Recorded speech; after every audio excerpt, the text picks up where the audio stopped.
Today we come now to the fourth blessing, the first of the intermediate blessings of the Amidah. And I just want to point out to you something which passes most of us by until it's actually pointed out. And that is the intermediate blessings of just about every service of every Amidah for every occasion begins with the word atah, you. So this begins with atah chonen, you give grace. On Shabbat evening, Kabbalat Shabbat, atah kidashta, you have hallowed, you have hallowed. On Shabbat afternoon, atah echad, you are one. At Musaf on Shabbat and Rosh Chodesh, you created. None of the other blessings begin with the word you. So later on in the intermediate blessings that we will come to, we have cause us to return, heal us, but not the word you. And there's this question as to why every one of the intermediate blessings, with a couple of very minor exceptions. On Shabbat morning, you doesn't appear as the first word, but it comes in within the space of a couple of words. Well, the word you is actually it's a little word, but it's incredibly significant. The difference between the second person singular and the third person singular, the difference between the word you and he or she is absolutely immense. Because in order to be able to say you only say that word when the person who you are addressing is present. In the third person singular, the person doesn't have to be present. It could be somewhere else. So when you say you, the person is actually there. You're talking directly to them. This is more difficult when the person you're talking to you can't see, as in the case of the way in which we pray to God. There's no physical form at all that we're addressing. And so it is very hard for us to actually feel that we are talking directly to the creator of the universe, the infinite God. Me, a tiny little finite creature, talking to the infinite, directly to the infinite creator of the universe, without any intermediaries, asking directly for the things that I want in my life. And that is very, very powerful, and it passes us by because we just take it for granted. So atah is the first word of the intermediate blessings, is to say, now you are actually speaking directly to God. You're in his presence. Tell him what you want. And that leads us, therefore, to a question. If you were to have a little bit of a think, you don't know anything about the Amidah, you've never come across the Amidah before, so you've got no pre-knowledge of what is coming up. And somebody says to you, by way of a question or a challenge, tell me, when you want to ask something from God, what is the first thing you would like to ask for? What is the most important thing in your life that you'd like to ask for? Because that's the first thing you're actually going to ask for. And put it out on a piece of paper and see what you come up with. And I think many people would probably come up with something like health. I want to be healthy, yes. Or if one is terribly altruistic, you're going to pray for, if you have children or grandchildren, you're going to pray for them or for your spouse or someone. Of course, there's going to be an issue relating to wealth and to well-being, to be able to live like a mensch and all that kind of stuff. But that's going to come almost certainly in most of our list of priorities somewhere down the line. But health, is my guess, is the answer that will come up from most people. That's not the one that the sages chose. They chose atah chonen la'adam da'at. You have graced human beings with intelligence. Now, why would they choose intelligence as the first of all the blessings? Some people are more clever than others. But are you going to pray to God, oh God, I'm so sorry you made me so stupid. I'm so dumb compared to somebody else. Please, could I be a little bit clever? Is that what you're asking for over here? That sounds kind of like pretty much down the line in terms of priorities. Very fascinatingly, there's two Talmuds. We have the Babylonian Talmud, which was, of course, formulated in Babylon. And we have the Jerusalem Talmud that was formulated in Jerusalem. It's much more terse, but they parallel each other in many respects. And they have, in some respects, some of the same cast of characters, although the Jerusalem sages were very different to the Babylonian sages. And we have over here in the Jerusalem Talmud, in the name of Rabbi Yehuda HaNasi, Rabbi Yehuda the Prince, he was the head of the Sanhedrin. He said, I am astonished that the blessing for knowledge was eliminated from the Shabbat Tefillot, where we don't mention it at all. Can there be any prayer without knowledge? Can there be any aware of distinction or difference without knowledge? And with this, he points out to us that everything that happens in our lives depends upon not knowledge in the abstract sense of, oh, I know a fact over here and there, but the ability to distinguish, to be aware of one thing compared to another. You know, you see this with people today in Alzheimer's. When the mind goes, nothing else makes sense at all. You can have the best health in the world. You can be the wealthiest person in the world. You can have all the blessings. If you can't have a brain and understanding that can acknowledge that, can understand that, can be the process of being able to distinguish from one thing to another, is actually lying at the very essence of our humanness. And when you lose that, you lose everything else in life. And the sages understood that. And therefore they said the first thing a person thanks God for in the morning is that I'm not gaga yet. I've still got a brain in my head. I can still understand what's going on in my life around me. I can understand who I am, my context, my home, my society. I can make distinctions between night and day. And by the way, I can make distinctions between sacred and profane, which is why the blessing of Havdalah on Motzei Shabbat is inserted in this blessing, because it's the ability to distinguish between the sacred and the profane, to come out of Shabbat into ordinary week.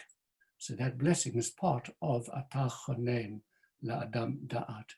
You're given a human being the ability to discern.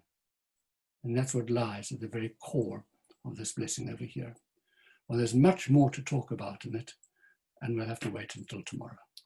At the daily Amidah, and we are looking at the first of the intermediate blessings, the fourth blessing in the Amidah, after the three introductory ones. And the very first blessing, as I mentioned yesterday, is a blessing, a request from the Almighty for knowledge. Atah chonen la'adam da'at. You grace a human being, a person with knowledge. We asked the question as to why this should be the first thing that a person asks for, and the answer we gave was because as much as all the other things in our lives are valuable, if you're not compos mentis, if you don't have comprehension, if your mind is not sound, then nothing else is actually going to make any sense. You can't put anything into context. And that is why we have the statement which I read yesterday from the Jerusalem Talmud, that Rabbi Yehuda the HaNasi said, this blessing is so important, he doesn't understand why it wasn't included even in the Shabbat Amidah. Of course, what he's really saying over there is, unless you have comprehension, how would you know that it is Shabbat? The ability to distinguish between a weekday and Shabbat comes from the fact that we can have this degree of understanding. One of my favorite cartoons, I'm not sure that it's everybody's sense of humor, but I found it very funny when I saw it for the first time. Gary Larson is an Australian cartoonist with a wicked sense of humor.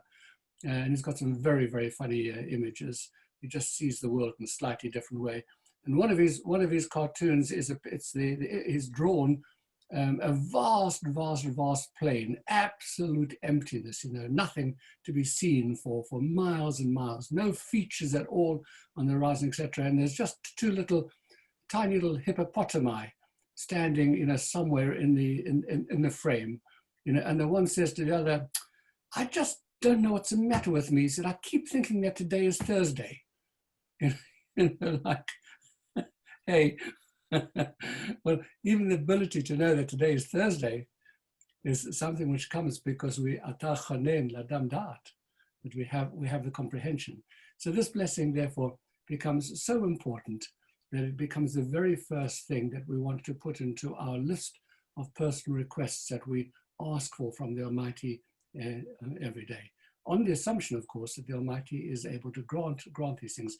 And we'll come back to that in a moment. By the way, there are some other slightly more prosaic reasons why this is the first of the blessings. It's mentioned by some of the commentators.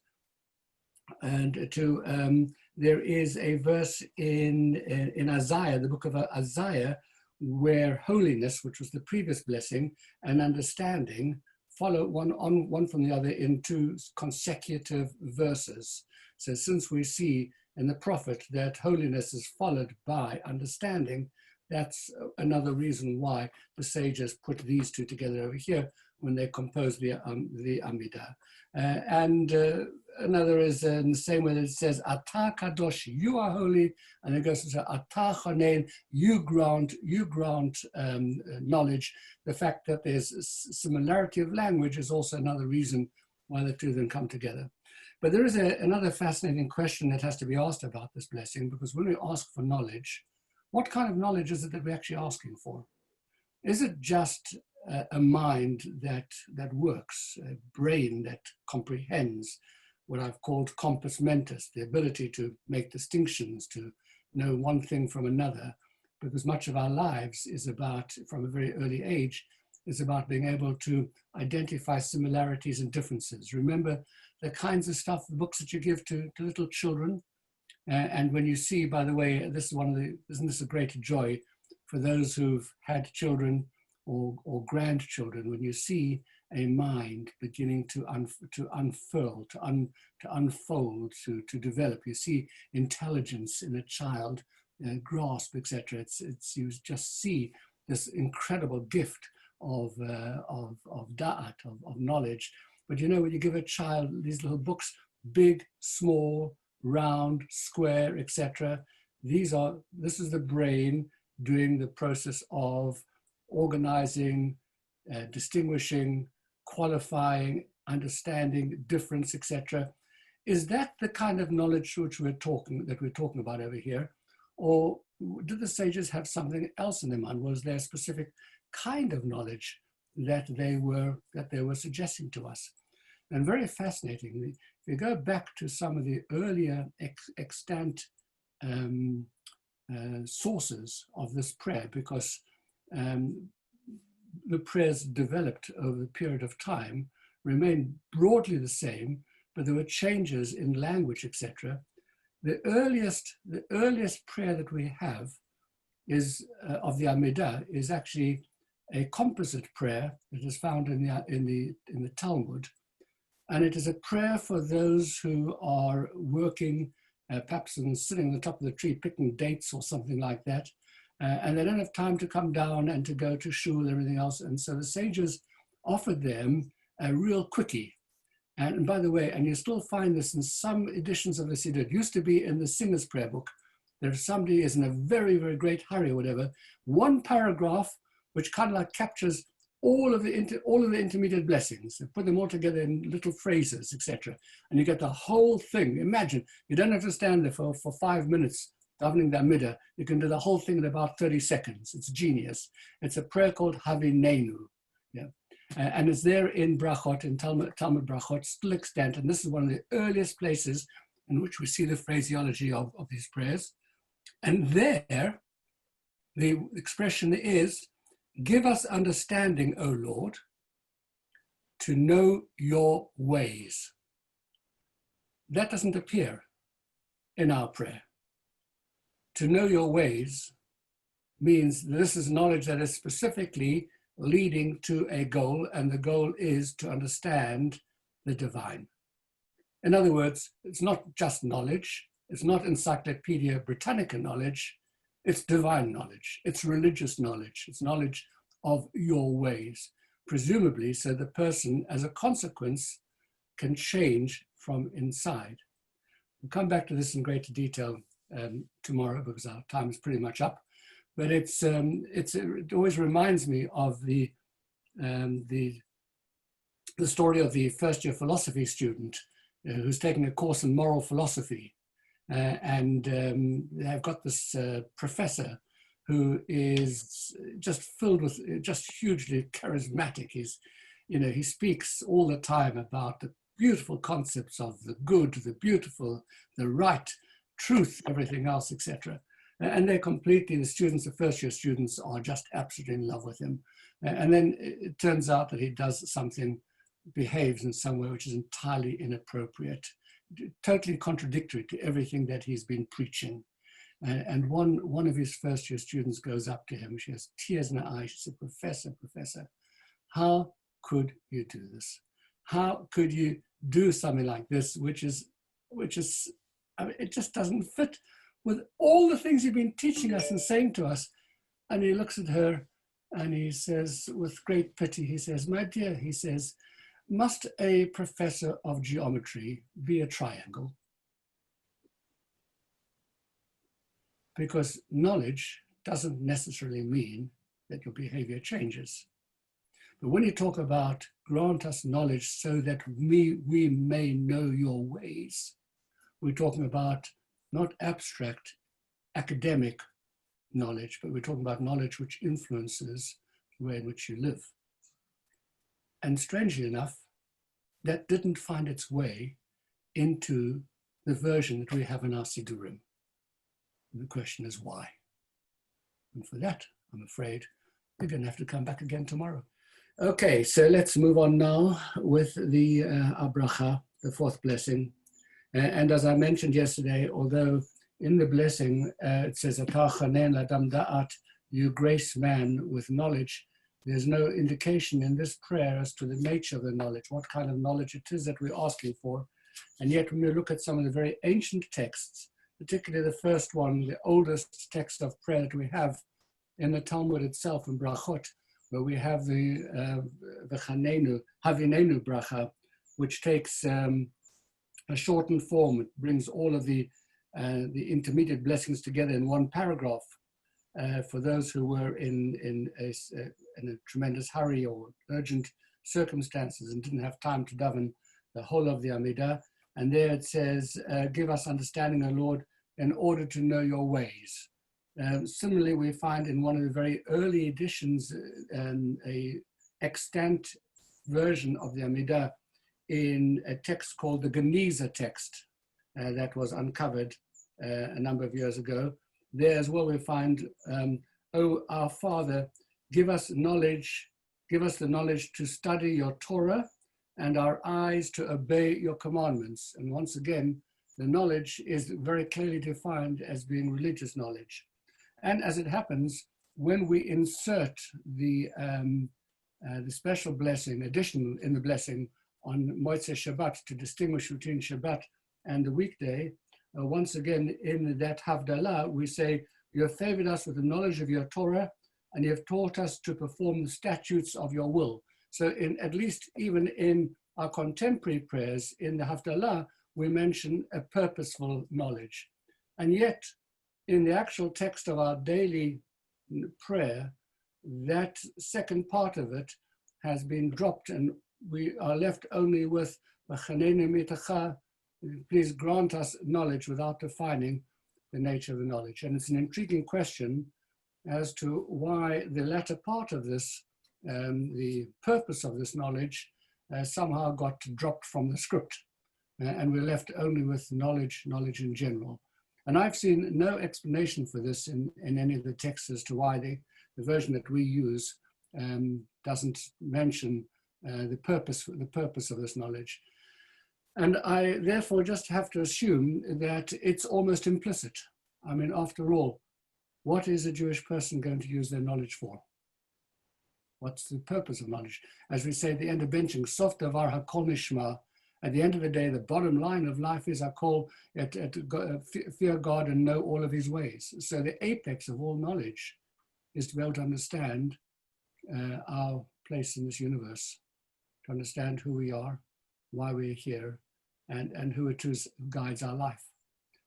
And if you can spend an entire life using your brain in all kinds of exquisite ways to develop wonderful ideas and theories and write fantastic books or produce all kinds of wonderful creative output, and you don't arrive at that conclusion that you haven't actually directed your knowledge towards an understanding of the universe, then what is its ultimate value?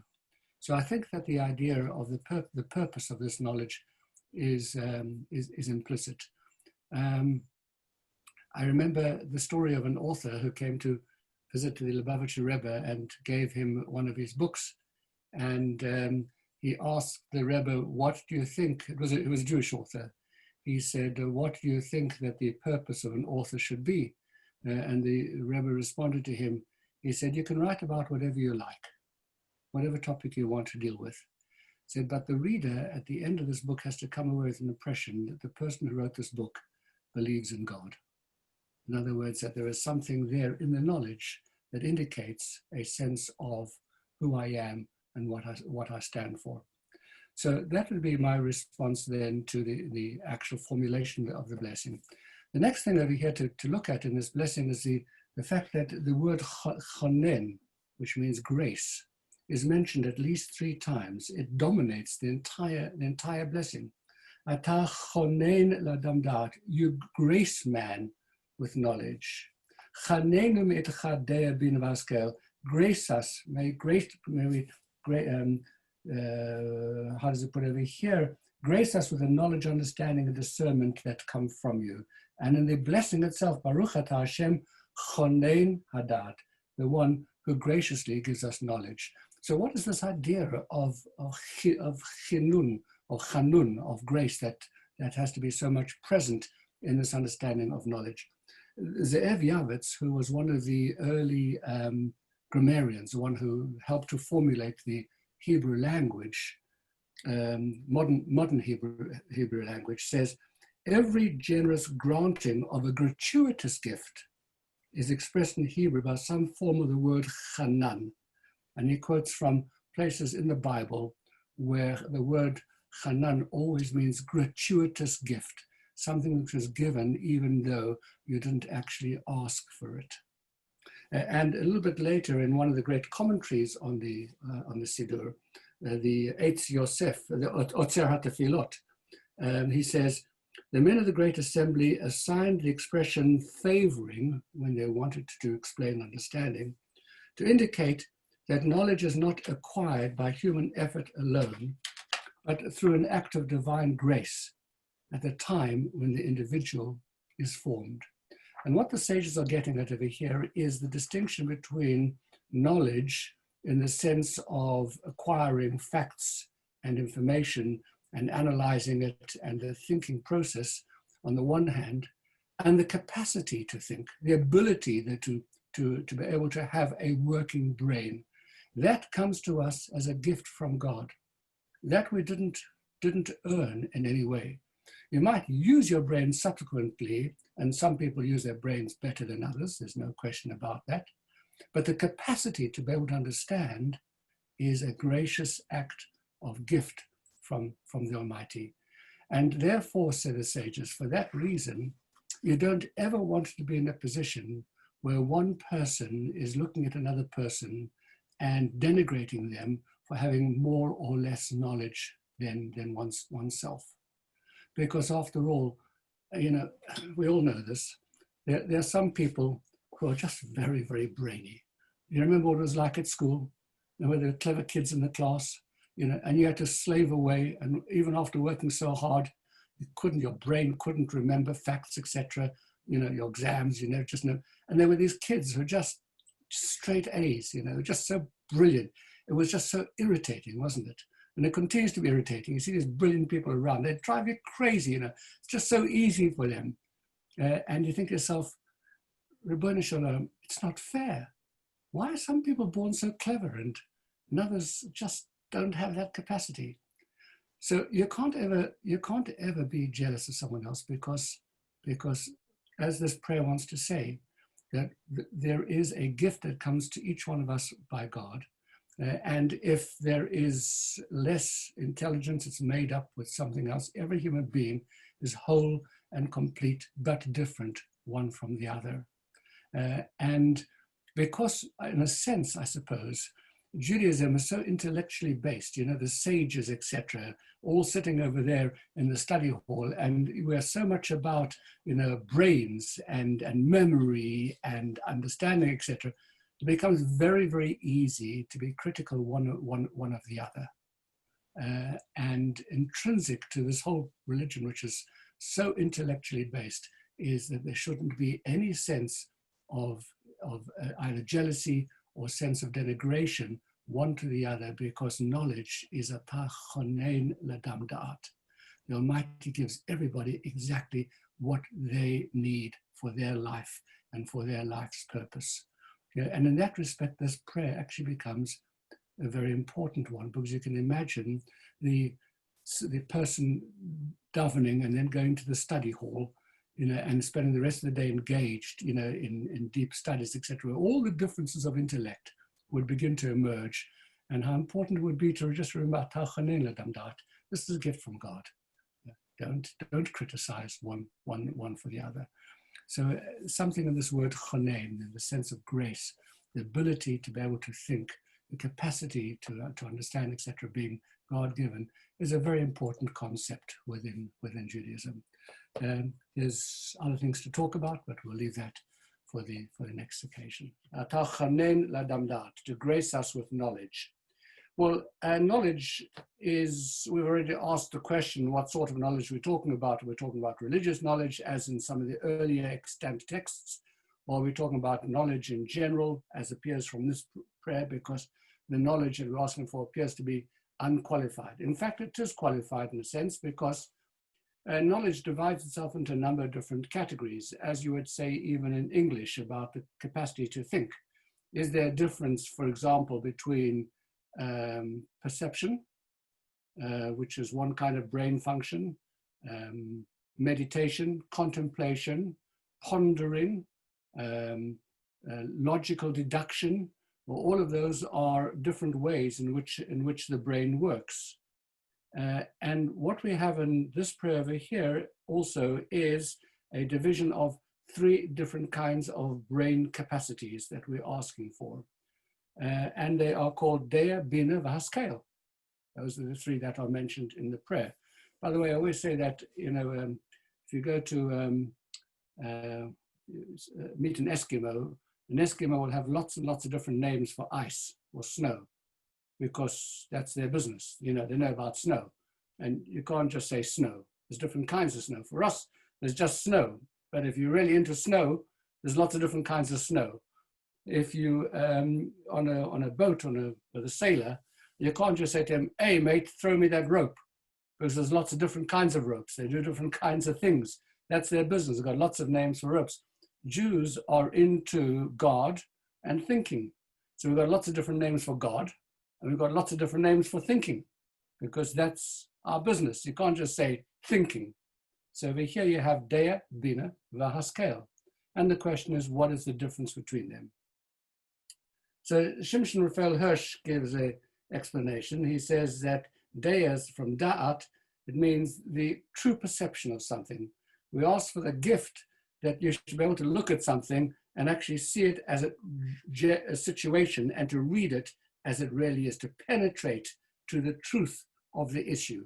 That is a particular kind of skill, of gift that a person has, to be able to get to the essence of a matter.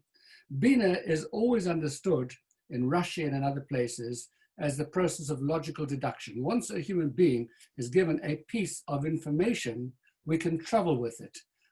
We can take that piece of information and we can compare it to another piece of information. And once you have then contrasted it with something else, it can lead you through to a third conclusion, which then leads you on to something else.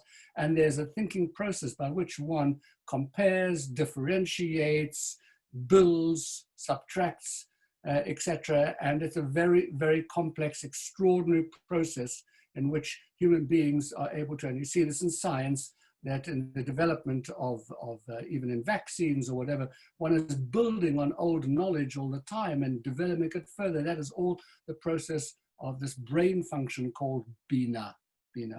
And Haskalah over here, Hirsch defines as practical wisdom, the proper application of what has been learned to the real life situation. It's one thing to have abstract knowledge, it's another to be able to apply it in a way that is meaningful. And there's a lovely story about when Rabbi Shneur Zalman of Liadi, who was the founder of Chabad, and he was had come from a Lithuanian background of Talmudic study, and he came to the Maggid of Mezrich, the great spiritual leader at the time, where they were studying mystical and spiritual texts, etc. And a shidduch was made between the Alter Rebbe, the Reb Shneur Zalman of Liadi, with his great Talmudic learning, who had started a chavruta, a study session with the son of the Maggid of Mezrich, who was such an incredibly spiritual person that they called him the Malach, the angel.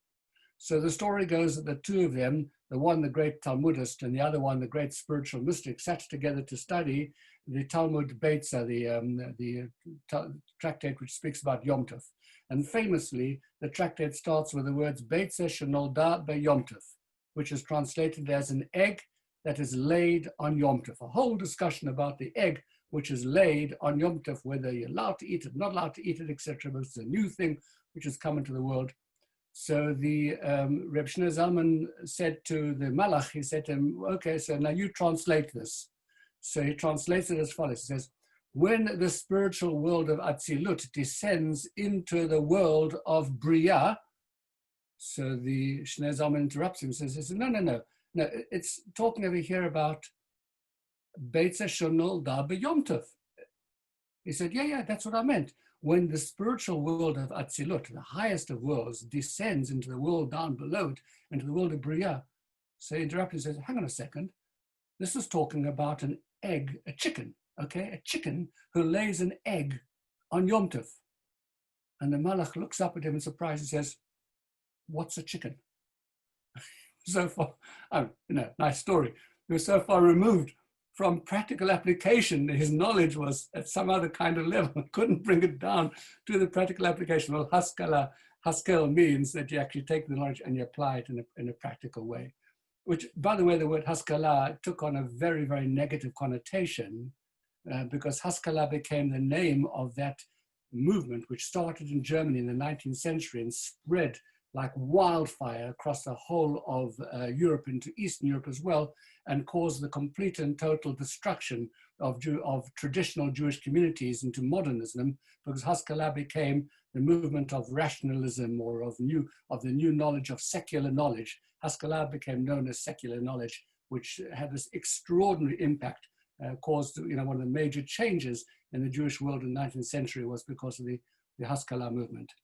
At any rate, what is interesting over here is that when you turn to the Sephardi or Nusach Ari, the liturgy as was defined by the Arizal, Reb Yitzchak Luria, the great Kabbalist, who defined some of the text over here in a slightly different way, this phrase over here, Deya Bina V'Haskel, is changed into, instead of Deya Bina V'Haskel, it is Chochma, Bina, V'Da'at. You'll be not surprised to discover that forms the acronym Chabad. Okay? Chochma, Bina, V'Da'at. What's the difference between Deya Bina V'Haskel on the one hand and Chochma, Bina, V'Da'at on the other? Well, they both describe systems of thinking, but they describe systems of thinking in very, very different ways. And the Reb Shneur Zalman of Liadi, who adopted this over here, explained in the book of Tanya what Chochma Bina V'Da'at is. There is an extraordinary ability that a human being has. It's almost magical. It's called Chochma, which breaks down to the word Koach Ma, the power of what? Koach, power, energy, Ma, what? How does an idea fall into a person's head? Where does it come from? Where is this extraordinary process in which a person kind of reaches up into a nothingness, into a vacuum, and suddenly there is this spark of an inspirational concept which seems to have come from nowhere. This is the power of the brain it's not just to intuit, it's to actually find things which didn't exist before from some higher, bigger, beyond space. That's called genius. Every person has in their brain this capacity of chokhmah. It's the spark of idea. But it is so fleeting, it is so quick, it is so ethereal that in the moment you have that idea, there's every possibility that you'll lose it unless you hold on to it.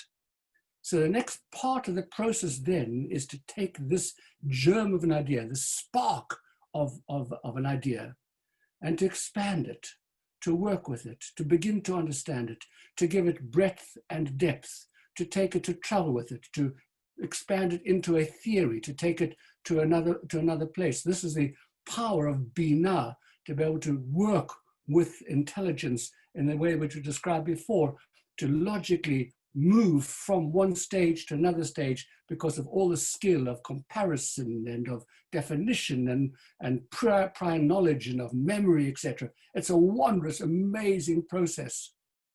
And then there is da'at. And da'at, by the way, the first time we find this word da'at is in the Bible. And it's used in a very, very unusual context. It's used in the context of intimacy. Because the Bible tells us, Adam yada et Chava, and Adam knew Chava, which means that they had intimate relations. So there's something in this concept of da'at, similar to the way in which Hirsch has put it, that actually takes an idea and takes it to another, binds the idea in such a way that it becomes internalized. It becomes actually an idea which remains not just in the abstract, but actually becomes part of a person in such a way that they act on it, that it changes their life. You can have an idea which remains in the abstract and means nothing. But it can also, if it means something to you, it can change you. The best example I can give to you is the story of the illiterate man in the shtetl who receives a telegram and he can't read it. And there is, of course, the one sage in the town who can read. So he takes the telegram to the sage and asks him to read it to him. And the sage reads the following words: "Your brother has died." And the simple man who can't read faints. And everybody asks the question, but hang on a second, the wrong person fainted. Surely the person who read the words and could read them and could understand them and comprehend them, that's the person who should faint. But you see, it wasn't the sage's brother. It was the simple man's brother. And the difference between them was that the simple man had da'at. He took the idea in such a way that it actually affected his life, affected his emotions. So da'at is the bridge between intellect and emotions in the concept of Chabad. But what is interesting over here, just to finish off for today, is that irrespective of whichever nusach one is using, they end with the same blessing. Baruch atah Hashem, blessed are you. So what do we ask for after all of this? What is it we ask the Almighty's grace for in our lives? Chonen hada'at. It's da'at that we ask for as the most important constituent part of knowledge. Because knowledge that doesn't make a difference to one's life is not considered to be, in Jewish terms, significant knowledge. Knowledge has to change a person in some way or another. And that's the process of da'at, both according to Hirsch and according to Shnei Zalman of Liadi, the Arizal, etc. Baruch atah Hashem chonen hada'at. I ask you, Almighty, may I be able to use my intelligence in such a way that will actually make a difference to the way in which I behave in my life. And in that respect, it actually becomes a very beautiful blessing. We turn now to the fifth blessing in the Amidah, the one that follows after knowledge, when we ask the Almighty to be gracious in granting us intelligence and knowledge. And this blessing over here is the blessing of repentance. Hashivenu avinu leToratecha. Bring us back, our Father, to your Torah. V'karevenu malkeinu la'avodatecha. and bring us close, draw us near our King to your service. And bring us back, lead us back in perfect repentance before you. Baruch atah Hashem, blessed are you, Lord. Harotzeh b'teshuvah, the one who desires repentance. So first we need to understand why this blessing logically follows from the blessing before, and there are two answers that are given in the Gemara in Megillah, where the order of these blessings are recited. The first of all, once again, we turn to a verse in Isaiah in which he says as follows, because it is written in Isaiah chapter 6, verse number 10, lest they, understanding with their heart, return and be healed. So understanding of the heart comes first, which is, of course, the previous blessing of knowledge. And then they return, which is the idea of repentance. And subsequently after that, there is a process of healing, because we'll discover that the next blessings become the ones of refuah, of healing. So there's an order in that verse in Isaiah that lays it out. And of course, the second reason is because it's entirely logical. When we spoke before about the fact that in the knowledge that we ask for, in the version which we use now, we have no mention specifically of for what purpose that knowledge is. Unlike some of the ancient texts, which made it very clear, the knowledge is one which needs to lead us to a knowledge of God. So, of course, if you're going to have deep and profound knowledge, where is it going to lead you to? And the answer is, logically, it's going to lead you to a sense of being distant from God and wanting to come closer. So I just want to talk for a moment about this whole idea of coming close to God. And I, in a sense, we can draw it from our own experiences. You know, there'll be some relationships you have, probably friends which you made when you were a kid. You haven't seen them for years. But it's the kind of friendship which is so deep that you know that any time you see them again or pick up the telephone or whatever, the friendship will just be there. It's something which is sitting deep down inside of you. It's there all the time. It just needs to be picked up where you left off. Other friendships are not quite like that. Other friendships have to be worked at. What is it that gives a person a sense of closeness to one's own children, or to one's parents, or to one's sibling? Something which sits very deeply inside a person. It's some sort of level where you feel yourself to be close. But on the other hand, there's also something very strange in human behavior, in which you can feel a sense not just of closeness, but its opposite, that you can drift away and you become distant. And you'll probably know that there are some people with whom you had very close friendships at one point in your life. And over a period of time, you've just simply sort of drifted away and you're not close to them any longer. The bond, the connection has lost. So in terms of our relationship with God, the sages put it very beautifully in a beautiful medrash, you know, about, and I'm sure you've heard it, that during the time that a child is in its mother's womb, it's taught by angels, the entire Torah. And then just as it's being born, the angel comes and taps it on its lip. And this is the reason apparently why we have a little channel under our noses.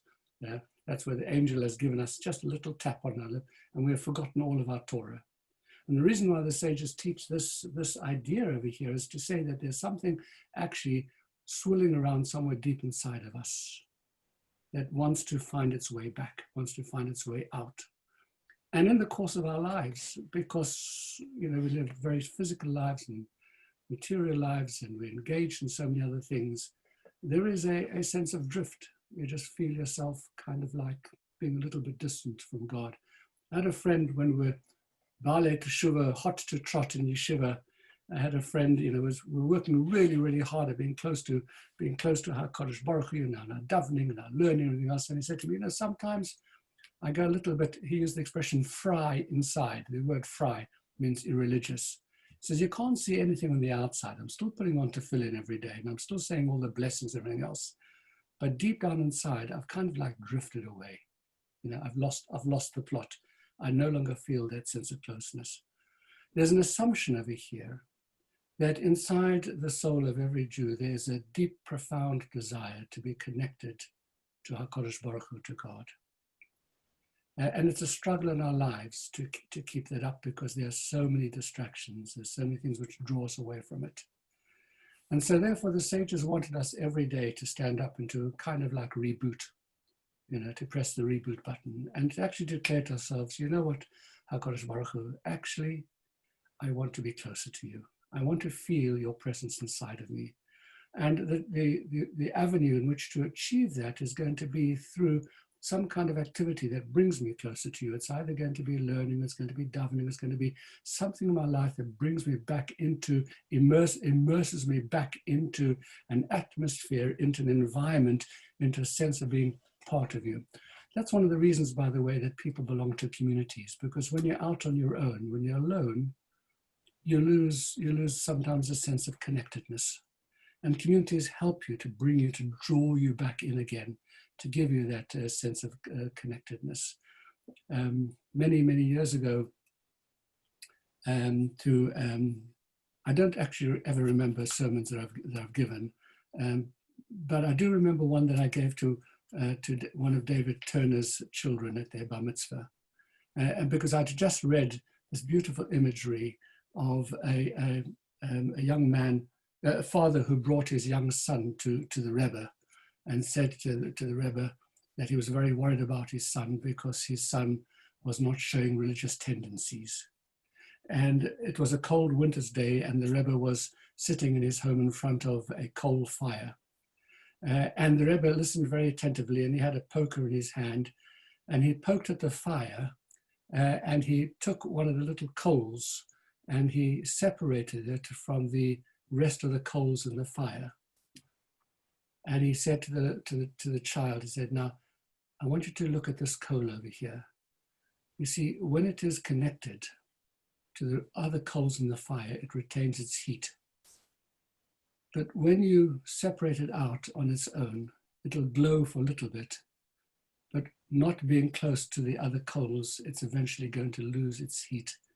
It's going to become stone cold, just a piece of coal. That idea of being connected. So here is a prayer that the sages gave us to kind of like give us a sense, to acknowledge to ourselves, I want to be close. I want to connect. I want to express something deep inside of me. It's it's a hunger inside of me, just like there is a hunger to eat and there are other drives in a person.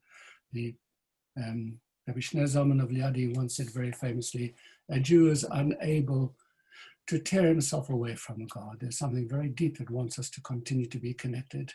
And this prayer, and by the way, in this prayer and the next one, Slach Lana, it's the only place in the Amidah where we address God as our Father. Because that's the nature of the relationship. It's like a child to a father. Avinu, my Father. I want to be close in my relationship with you. Well, there's some beautiful nuances in the words themselves, and we'll start to look at them tomorrow. And for today, that's just by way of introduction. Let's turn back now to our daily learning, and we are looking at the fifth blessing in the Amidah, the blessing in which we seek to come close to God and to return to Him. Hashivenu avinu leToratecha, bring us back, our Father, to your Torah. V'kerevanu malkeinu lavodotecha, and draw us near to you, our King, to your service. V'chazirenu b'teshuvah shlema lefanecha, and lead us back to you in perfect repentance, because blessed are you, Lord, harotzeh b'teshuvah, who actually desires our return and our repentance. It's worthy to note over here in this blessing that we use in the first expression avinu, when we're talking about coming close to his Torah. When we talk about coming close to the service of God, we refer to him as Malkeinu, as our King. And when we're talking about Teshuvah, bring us back into Teshuvah, we're talking about standing in his presence. All of that is very carefully calibrated, because when it is a question of Torah, it's like a father who has the obligation to teach the child Torah. So therefore, Hashivenu avinu leToratecha, help us, our Father, when it's a question of coming close to your Torah. When it's a question of the service of the Almighty, then of course we're going to refer to him as not as our Father, but as a standing before the King of the universe. And therefore we say, "V'karvenu malkeinu la'avodatecha."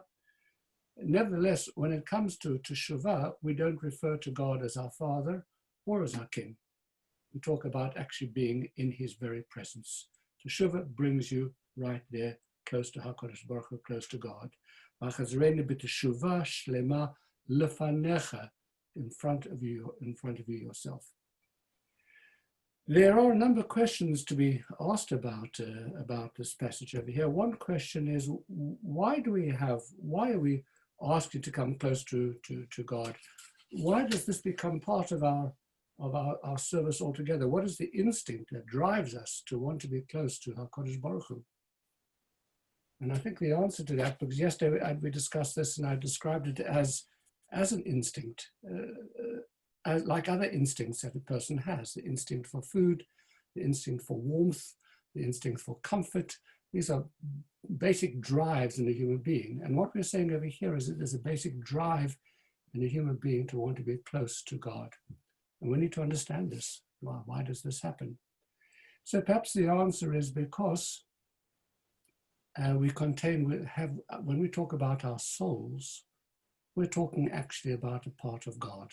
Part of the infinite God is deep down inside of us, in the soul that vivifies us. So the body, of course, gets in the way. The body obscures the soul. But deep down inside of us, at this other level, at this much deeper level, there is an agitation there. There's a part of us which is saying, I want to be connected with my source. I am part of that source. I need to be part of it. I need to be attached. I do not want to become detached from it. So it is the sense of actually being part of God himself that is inside of us, that drives us, that causes us to seek to be close. But the bigger question about this passage over here is, if you want to be close to God, and if there's this force inside of you that is driving you and urging you and agitating you in some way or another to be able to seek a spiritual life in whichever shape or form, and heaven knows that Jews have sought to express this energy in so many different ways, not always in the traditional Jewish way, but we've always been the leaders of every spiritual movement of one form or another because of this agitation that's in us, this searching in us, the sense of this neshama that is restless and that is urgent and that is wanting to connect and wanting to be a part of and doesn't know the format and the pathways within which to express that. But if there is this tremendous force inside of us operating all of the time, why do we need to ask God to help us? This is a prayer in which we turn to God and say, Hashivena avinu letoratecha, cause us to return. We're asking you to do something for us. V'karvenu malkeinu, you bring us close, O King, to your service. V'chazirenu b'teshuvah, cause us to return in teshuvah. Do it yourself. What do you need God for? And that is the fundamental question about this, which hangs over this entire blessing over here. So in Kabbalah and in Chassidut, there's a discussion about itaruta de la ela, itaruta de la tata, the arousal from above, the arousal from below. In a spiritual movement, who initiates? Who starts the process? Does it come from above? Does it come from us? And in different contexts, of course, it can work both ways. But imagine that our neshama is connected to God like a rope. So when we're asking God to help us in this process, it's like we're asking him to just kind of like shake the top of the rope, okay? You know what happens? You shake the top of a rope or a hose pipe or something like that. It goes all the way down, and right at the very bottom over there, it gets a little bit of a shockle, a little bit of a kind of a movement over there. So what we're saying to God is, can you kickstart the process, please? Because I'm so deeply distant. I'm so insensitive. I'm so profoundly far away. I don't even feel this thing inside of me. So can I pray to you? Can I ask you just to give a little bit of a tickle, a little bit of a shake, that something begins to happen inside of me that creates a sense of movement, a feeling inside of me that I actually want to be moved. I want to do something. Very often it just doesn't come from us, and we need a little bit of help from above. And that is what our sages said, that Ba'al Taher, that if a person wants to purify themselves, Masayinato, they are assisted by God. If you, at the very least, express the desire, I will start with a desire, God, I want to be close to you. And the reality is, I don't know how to do it. I just can't feel it inside. My feelings are dead. I'm not feeling in the least bit spiritual. The truth of the matter is I had a lousy night's sleep. I'm tired. I'm not in the mood for it. I've got things to do today. I've got 101 things running through my head over here. I'm really not focused at all on coming close to you. Can you please do me a favor? Can you just help me a little bit? Just shake that little thing inside of me so that suddenly I am moved. And you know how it is in all of our lives. There are moments, there are times when we are profoundly moved, when something happens from inside that just gives us a sense that I actually want now to connect in some special way. Sometimes it's, of course, big events in our lives, bereavements or moments of happiness, but sometimes it happens for no reason at all. And that is the sense of the Ruta de la Ela, this arousal from above. There's a little bit of a shake that gives our neshama just a little bit of a tickle. And that brings out in us suddenly, a bit like, sometimes I describe it as a pilot light in our central heating boiler. That little pilot light there is running all of the time. Most times you're not even aware of it. It's just running somewhere deep down. A little light, a pilot light is there. And then when you suddenly want the heat, you turn it up and say, vroom, and the whole thing fires up. So what we're looking for is that sense of firing up. But something has to happen to that pilot light to activate it. And then it goes to sleep again. And we forget about it until the next occasion. And that's what I think lies behind this very beautiful and profound prayer in which we turn to the Almighty and say, Hashivena Hashem v'nashuva. You help us to return, and then we will return. Chadesh Yemenu k'kedem, then we can come back to where we were originally.